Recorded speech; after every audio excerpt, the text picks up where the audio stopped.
Obviously, it's a really disappointing day. How and why do you think you were beaten today, and by such a convincing scoreline as well? We make mistakes, and they were very clinical in finishing, and they did very well. Did you actually feel like you'd made quite a good start to the game, and then it seemed to become really open, and it felt like Liverpool attackers were running at your defenders time and again? No, I don't think so. If I see all the chances we conceded, I don't think that's what happened. I think we make mistakes. All the 3 goals are mistakes from us, individual errors. Maybe about the last one you can debate where is our double six, but all the others, I think Liverpool did brilliant. How they took over the turnover and how they finished was so good, but they didn't. And I saw the XG high.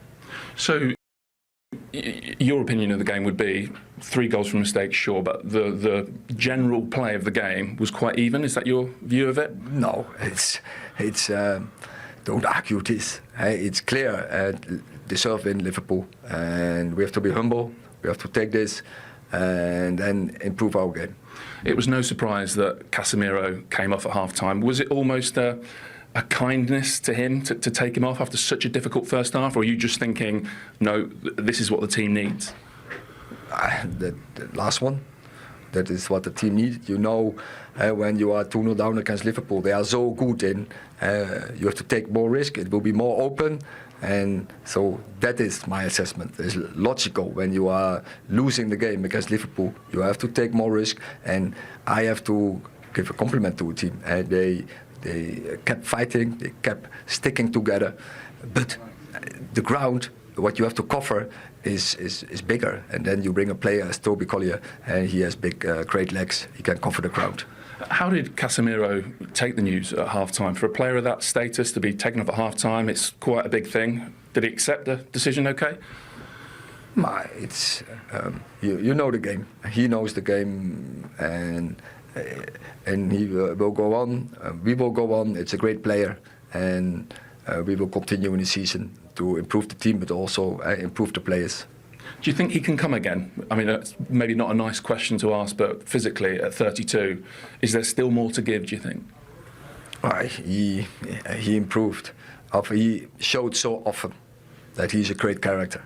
And we all have seen, but we all have seen great moments from him. Be decisive for us in the midfield, and he will show it again. I'm sure he will bounce back. Is the worry with today, I don't know if you'd agree with this, that it felt a lot like last season? It was obviously a difficult league campaign last season, but similar in terms of you conceded 3 goals and you conceded a lot of chances on your goal.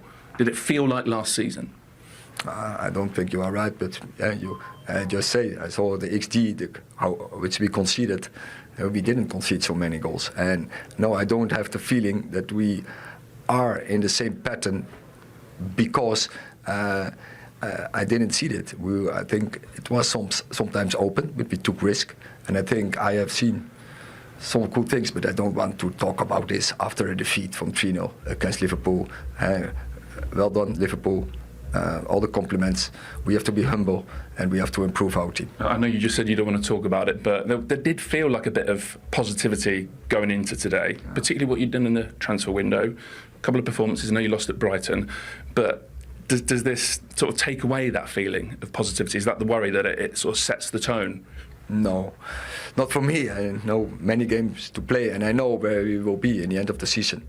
And many games, many leagues, and we will go for trophies, and that will stand. I was interested to hear you say in the week that you feel like it's, you know, beginning. I think you said beginning of a life cycle, still a team in transition. It's obviously the start of your 3rd year now. How long will this transition take, Erik, do you think? But in the 2 years, we took 2 prizes, and also in the end of the season, we will see where we are. And but still, we have to fresh up the dressing room, and we bring new players in. Today, first start of Matthijs de Ligt, first start of Joshua Zirkzee. We still some players not available. First start also this season for Garnacho. The opponent is probably a little bit further in certain areas, but we will catch up and we will come back. So while we all focus on the result, you see good things behind the result. I don't want to talk about what's today about good things. It's clear we lost 3-0. We have to take this, and now we have to stand up, head up, and bounce back. Thank you. You're welcome. Cheers, Erik. Thanks. A week's wages. Used to be. Welcome, Jamie Carragher and Gary Neville. I'm sure we'll get into the different emotions of that game. We'll get into United perspective as well before we leave you. But we'll have a look through the goals as a starting point. We'll revisit the first goal scored by Luis Diaz. And there was a theme which we discussed with Arne Slot, guys. And that was Manchester United losing possession and the way that Liverpool capitalised by leaving those wide players high up the pitch. Yeah, I mean, you talk about Liverpool in this fixture last season. That's what they didn't do. They didn't capitalise on these situations. So it's still the same manager. More often than not, it's the same players for Manchester United. So we're seeing the same things. Talk about players behind the ball, the rest defence, the fullbacks are really high. And when you look at the players they've got there, Casemiro and De Ligt, to be as fair as well, not the quickest. And actually Diaz, he does really well there because Szoboszlai's just in front and there's talk of maybe a handball as well. But the fact, I thought when the cross came in initially, I mean, it's brilliant from Mo Salah. I mean, if that was on his left foot, we'd say it was a great cross, but doing that on his right foot, and Szoboszlai does well, and Diaz does even better to make sure he finds the back of the net. You have to give credit to Gravenberch on that goal as well, because he won it back and also played the pass to Salah. Gary, what about this one? But this isn't sort of like high pressing or brilliant defensive work. Manchester United's in possession play in those deep areas was absolutely terrible. But when they lose it, it's when they lose it, it's where the fullback. Is it a set-up issue? Is it a set-up issue where that central midfield player, that deep pivot is getting the ball? Dave, there are no options for him. him. They're not, Dave. They're individual errors. They're individual errors that basically are terrible areas. When we played at United, me and Dennis Irwin would go forward and leave our two centre-backs on the ball, and with Roy Keane and Paul Scholes. And if they give the ball away, we'd be in a bit of trouble. But they didn't do it that often. You wouldn't be that high, Gary. You wouldn't be that high from that position. I don't think so. Not the two of you. Do you have sympathy then with Casemiro and also Kobe Mainoo in when they're receiving the ball? What's in front of them? Well, not sympathy, because at this level they expect to do better. But it still shouldn't be as simple as when there's one mistake like that, when you're 40, 50, that one pass, somebody's in on goal. I don't think it should be as simple as that. But it is. We saw it a few weeks ago, and we see it again with this one. And again, they've got to do better. Look at Mainoo. He's had a brilliant few months. He loses it there. And look at this, if you just stop it there. I don't think that should ever happen. Once again, the two full-backs, they're just coming back into the picture. If you're a full-back and you see your midfield getting it, you should always be expecting the worst, going, he might lose it here. But the two of them are out of the picture. Roy, I'm not sure, honestly, because as the ball used to travel in to you or Scholes, I'd be flying on the far side. I'd be trusting that not when he's got his back to play. If I'm facing up the pitch and I expect you to be running, of course, but he's still not in proper control of that. That's what you'd say to your teammate, unless you see your mate in control of it. So you think it's a set-up problem, Roy? A bit of everything, yeah. I just think if you're full-back, you pass it in. You should, as a defender, we always say, expect the worst. Expect your mate to lose it. But they're running back in. They're on the outside looking in. They should be back inside. And then if you see your mate in a good position, you go, listen, I can run onto it. That's what I think. I mean, it goes on. Listen, there's a lot to get into. We'll get into it. I mean, that is so bad from the goalkeeper. I mean, that was awful to let that goal in. But gave him the eyes. But go back to what you're mentioning, Dave, in terms of what's the plan when they get the ball, if you like. Now, I don't think there really is one. I think it's a bit like individual play. If a midfield player does something good, then he'll find a nice pass. In 3 games under Arne Slot, I can see 2 or 3 things with the midfield players. Like, for instance, today, McAllister, they've got a pattern of play going where when it comes to me, he goes one touch. He's done it 3 times today. That's something that you've worked on. There was the one where I said, I think in commentary, where they play a couple of passes, then they get into Salah's feet. You can see that after 3 games. I don't think there's anything, and we're already into the 3rd year of Ten Hag, that I go, that's what they do in that situation. And that's why I think they have problems. When they're in midfield, you look up and it's a bit like anybody could be in any position making any different run. And remember last year, United, how many home games did United do last year? And we were here a couple of weeks ago, and if Fulham were a little bit better, they would have punished Man United. But the fact is today, so United are making the same mistakes from last year. They've done it so far this season. Even at Brighton, it was a game of, who's going to win it, you could lose it, whatever. And United are playing that way. And again, when they do give it away and they make mistakes, which is going to happen, because teams are going to do the homework, like Liverpool have said, look lads, if we win it high up the pitch and we press them, the manager said, he says, we know there are 2 full-backs up the pitch. We're going to have we're going to have an extra body, and when you have that quality to go with it, you will be punished. We'll hear from Erik ten Hag shortly. Daniel, do you think there's anything different about Liverpool than once they were winning back possession compared to previous seasons? I mean, Jamie did a big piece of analysis on Monday Night Football about them almost being a bit too helter-skelter when they were charging through on goal. Liverpool? Yeah, last season. Oh, yeah, I think this year there's a calmness there, I would say. I think that they have ways to get into positions now. But I think it's the new messaging, and I think just the players have kind of grasped it. Players are in positions now. Szoboszlai's in the hole. He's able to affect the game, higher up the pitch. Like I said, just the way that they're breaking teams down and playing through. They've got ways to play through now. Before it was maybe rotations with Trent coming in midfield, so on and so forth. But for me, when I talk about Man United, I actually think you need defensive midfielders or someone who's very defensive-minded to play a 4-4, in my opinion, or 4. It looked like 4-2-4 at times. So if you're leaving two guys in there, they obviously have to have an immense capacity to run and also defensive-minded, which is why obviously they signed Ugarte. It's clear to see. Do you think Ugarte, Gary, would have made the difference today, playing in that position? I don't know. I mean, players can make individual errors like Casemiro did for the first goal, and Ugarte may give a ball away like that at times. Whether that would lead to a goal or not, I don't know. The difference for Liverpool, for me, and why they scored those goals, is that last time what we saw a lot of was maybe Nunez on the ball, Gakpo not at his best, Diaz.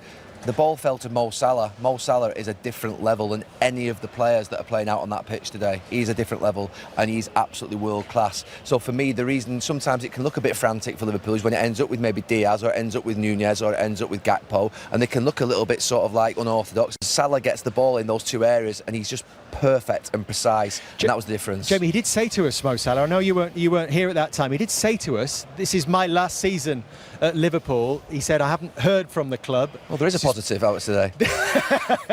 This is my last appearance at Old Trafford, but it almost sounded a little bit like negotiation. He didn't sound like nothing, Dave. Stop trying to instigate. So he's over there trying to instigate some. He said what he said. Look, you answer it, but look, I personally, I don't know, man. I mean, we've just been speaking on the podcast, and I think Mo Salah is obsessed a little bit like Ronaldo in scoring records, appearance records, longevity in the game. And I think for most of us, you think when you get to 35, you're sort of done in football. I think the way that lad looks after himself, I think he's probably looking at maybe playing till he's 40 or certainly late 30s. I don't think a Saudi situation, if you like, is on the cards next season for Mo Salah. He's too good a player. He's playing in the best league in the world. He's playing for one of the biggest clubs in the world. And I think whether it's this season or another 2 seasons down the line, he's alongside Kenny Dalglish and Steven Gerrard in terms of Liverpool next season, because I think he'll want to blitz every record in the club's history. You agree? I mean, I do. I feel. So what are you having a go at me for? Because I feel he wants to. You were saying he said he wants to leave, and I'm saying I don't believe. That's not what I said. You said that it's his last game at Manchester United. That's what he said. Yeah, but what I'm saying is I don't believe that in his mind he wants to leave the club. I don't believe that. I believe he's saying, look, show me the money, baby. That's what I think he said. That's what I think he said. Yeah, but he will have great options, won't he? He will have the options. He will have, and that would be tempting for him. Well, you say that, right? And I agree with you on a free transfer. Who wouldn't want Mo Salah? But I just think in the Premier League now is so strong, and that if you're in the top 4 in the Premier League and you're in the Champions League the following season, you've probably got a decent chance of getting to the quarters, semis. Who else is...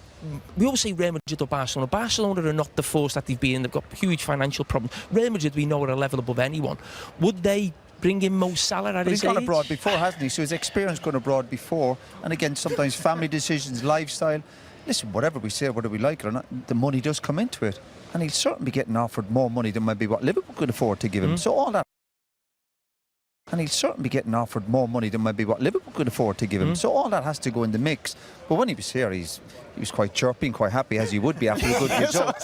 And he just come the end of the season, but he fancies just a new challenge, Jamie. That's all it is. Of course, leaving Liverpool would be difficult for him, no doubt about it. Sharp in everyone's minds, because he's been so brilliant today, because he's started this season on fire, 3 goals, 3 assists.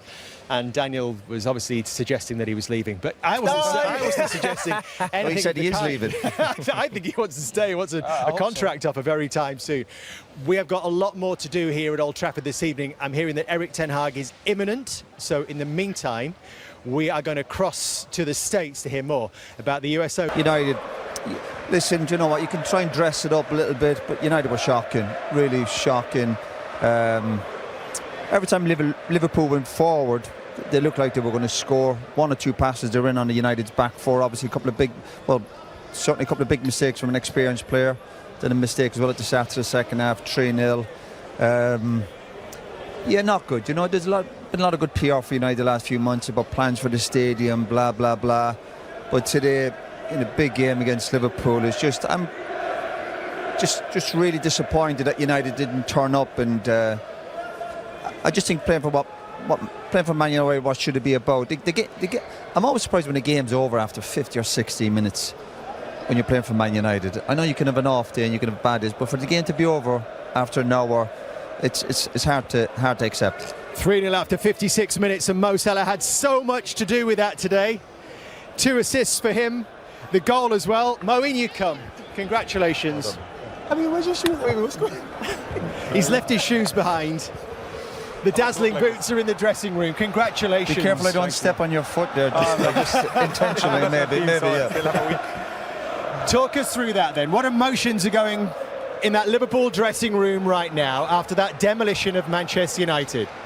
It's a great result, you know. Everybody knows the derby is like very important for the city, for the fans. So also the manager, like first game for him in here. So we're so happy for the result, and yeah, we need to just carry on. If you want to fight for the league, you have to win each game, and that's a big game. So I'm glad that we managed to win it. There was something similar in a way about all 3 goals that came from Liverpool winning back possession pretty high up the pitch. Was that a key part of the game plan here this afternoon? I managed to be involved in 3, so I'm happy about that. Yeah, I think the manager liked us to press high, and they did a couple of mistakes, and we managed to use them. So yeah, it was part of the plan.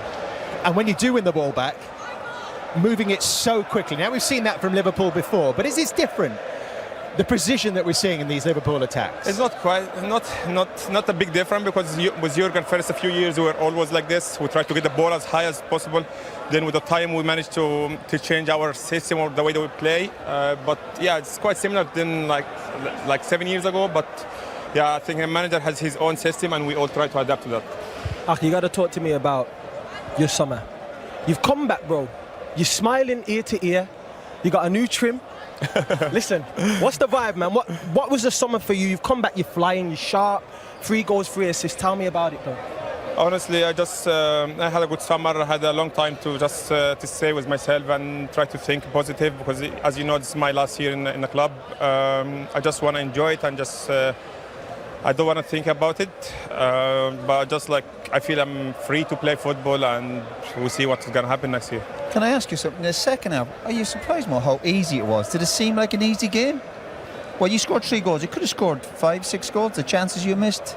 To be fair, I was surprised because the game was open, and we knew that after first half they are 2-0 down, so they're gonna come and just try to play man marker and just run behind us in the whole pitch. But I agree with you. I was a little bit surprised because the game could finish 5 or 6, but still it's a tough team. But today it wasn't their day. And bro, against Man United, you always seem to do something, whether it be a goal, whether it be an assist.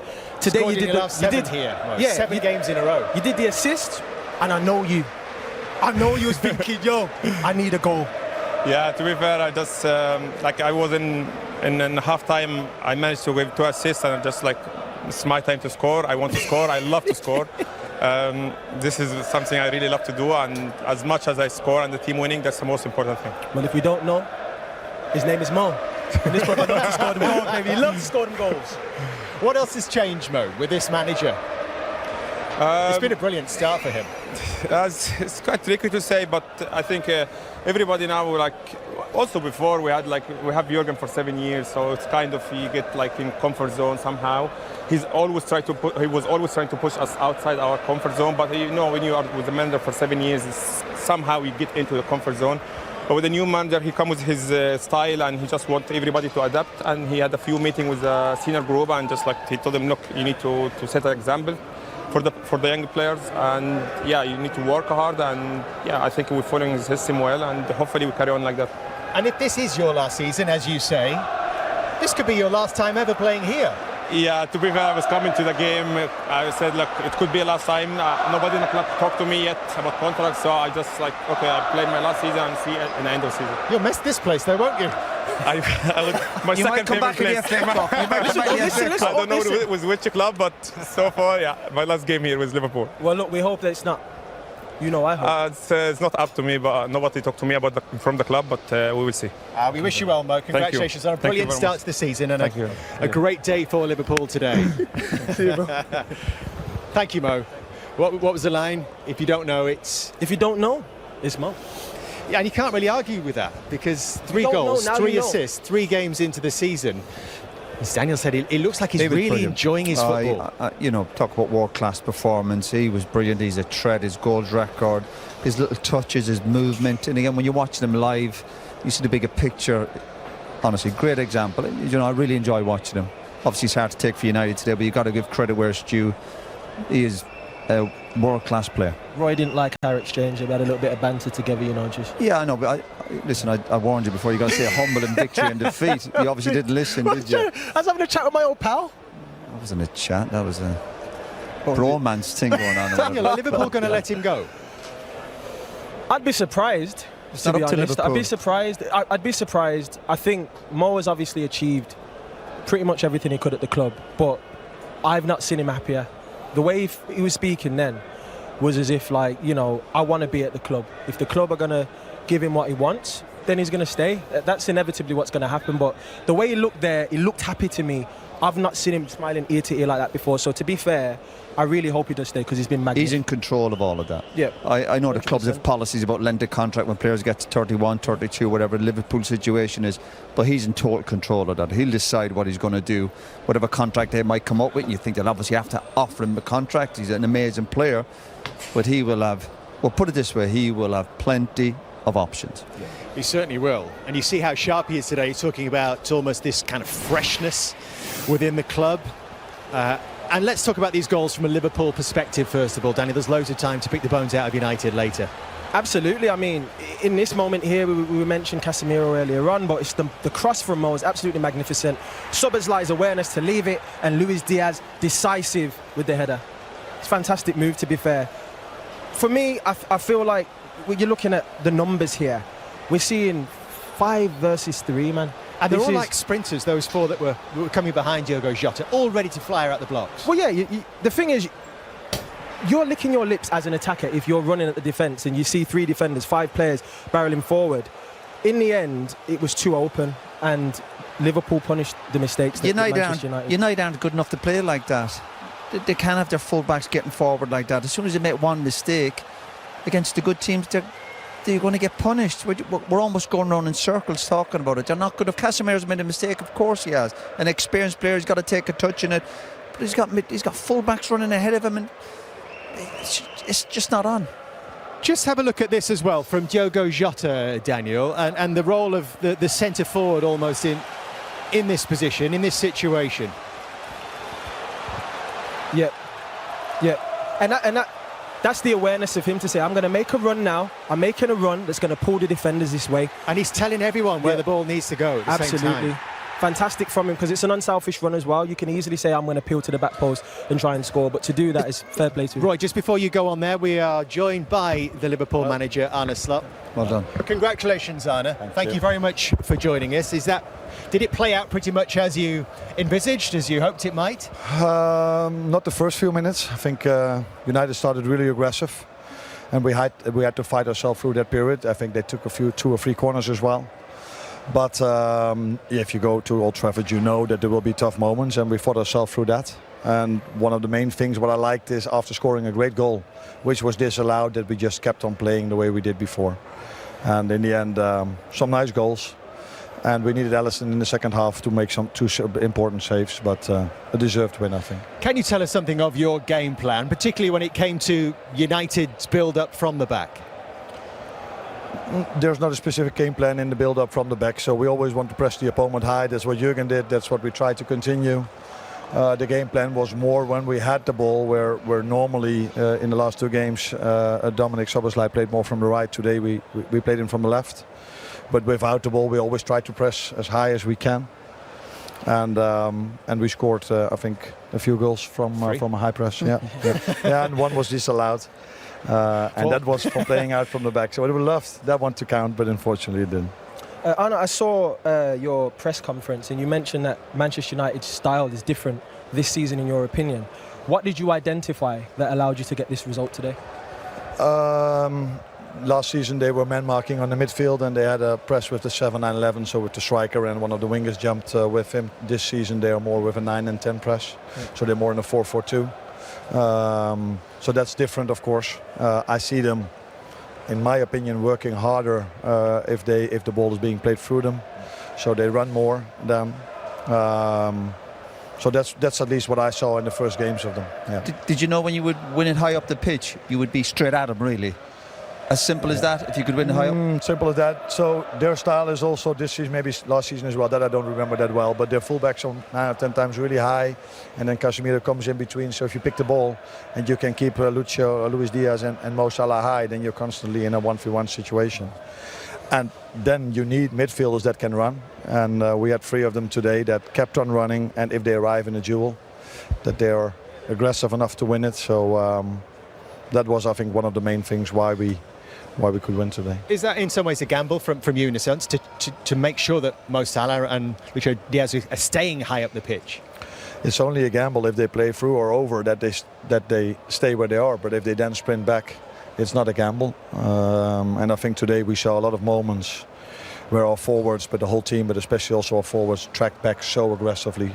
And I think that is what we need if you want to win these games, because if you don't, then the defenders come in underload, and that's not what you want if you play against these players, because United has, in my opinion, a lot of quality. And what was your message at half-time, Arne, to your team? Because I suspect the whole stadium was expecting some kind of Manchester United reaction. Yeah, so we said they're going to press differently, so be prepared for that. So we tried to find out what they were trying to do, but I also showed them 3 moments, where in one situation that led to a chance of Mazraoui, where Lucio was not tracking back as he should, and I came back to the moment where Trent lost the ball, but he played a sloppy pass towards Alisson. Those moments, like you know better than me, can change the game here at Old Trafford. So you need to be focused and concentrated every second if you want to win here. We're talking about this game in a very cool, calculated, analytical way, but you'll be aware as well of the emotion that a victory like this brings to Liverpool fans and the joy winning 3-0 at Old Trafford.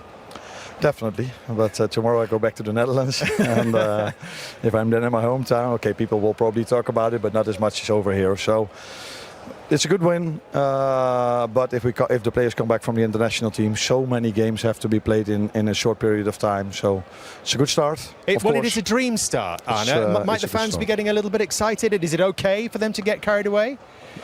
I don't think they will listen to me if I tell them differently, but it's normal if you win a game like this, you've got 9 points and you win a big game at Old Trafford, that the fans are excited. But for us there's still a lot to prove, starting if we play a double program with the Champions League games and then 3 days later a league game.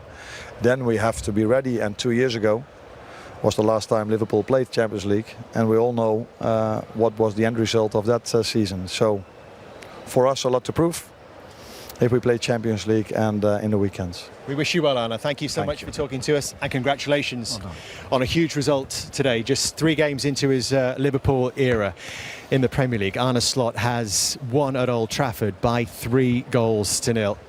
And he is so cool. He is so calm, Daniel. He seems pretty unflappable. Early stages, he seems pretty unflappable. He must think the Premiership is easy. Yeah. What's the big He's making deal? it look pretty easy so far. He's a chill guy, man. I really, respect and like how he's approached it, to be fair. Specifically when he's speaking to the likes of us, but also the performances that he's embedded within the players, because for them to pick up his tactics this fast, you see the rotations that they're doing now. You see in the passes going into Salah that weren't there. You'd see the rotations. Just explain that a little bit more. What do you see as the biggest differences? I think that they're on the front. I'm not going to say they're on the